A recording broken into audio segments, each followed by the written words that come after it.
The whole story of the Manhattan Project is a historical tale about the American-led nuclear weapons research program during the Second World War. This project was led by Major General Groves of the U.S. Army Corps of Engineers, with nuclear physicist Oppenheimer in charge of the Los Alamos laboratory, and with assistance and support from Britain and Canada.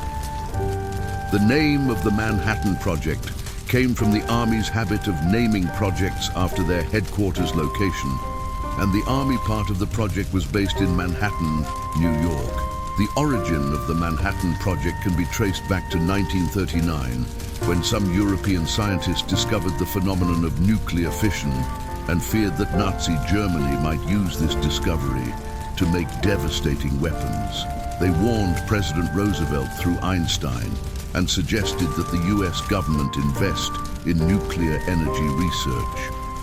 Roosevelt then established the Uranium Committee and merged it into the newly established Office of Scientific Research and Development in 1941. In 1942, the US signed the Brandt-Anderson Agreement with Britain, agreeing to share nuclear information and cooperate in developing atomic bombs.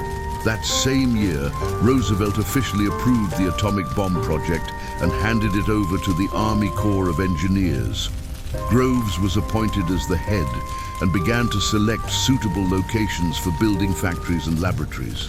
He also hired Oppenheimer as the scientific director, responsible for coordinating the work of various laboratories.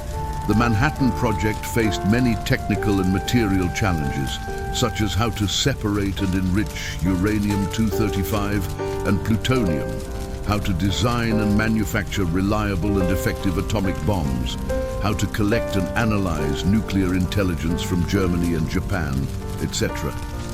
The Manhattan Project mobilized tens of thousands of scientists, engineers, technicians, soldiers, and workers, and built dozens of secret bases and facilities in the US, Britain, Canada, and other places.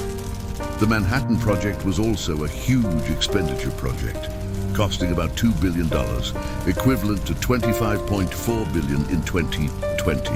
On July 16, 1945, the Manhattan Project conducted the first nuclear test in human history at Alamogordo, New Mexico, codenamed Trinity. The test successfully detonated an implosion-type plutonium bomb with an explosive power equivalent to 21,000 tons of TNT. The test proved the feasibility of atomic bombs and also prepared for the subsequent bombing of Japan.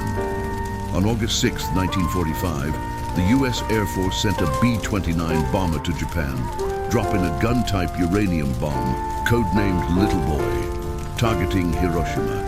The bomb killed about 70,000 people and destroyed about 6.9 square kilometers of buildings. 3 days later, another implosion-type plutonium bomb, codenamed Fat Man, was dropped on Nagasaki. The bomb killed about 40,000 people and destroyed about 3.6 square kilometers of buildings. These two bombings were the only use of nuclear weapons in war in human history, and also the final outcome of the Manhattan Project. On August 15, 1945, Japan announced its unconditional surrender, ending the Second World War. The work of the Manhattan Project also slowed down accordingly, and many participants left the project. On January 1, 1946, the U.S. Atomic Energy Commission was officially established, taking over the US's nuclear energy and nuclear weapons affairs and ending the Manhattan Project. The Manhattan Project had a profound impact on human history and culture. It opened the nuclear age, but also triggered the nuclear arms race and nuclear non-proliferation issues. It promoted the development of science and technology and industry, but also brought about nuclear energy and nuclear medicine applications. It changed the pattern of war and politics, but also sparked morale and ethical controversies. It inspired many literary and artistic works, but also left many historical and cultural heritages.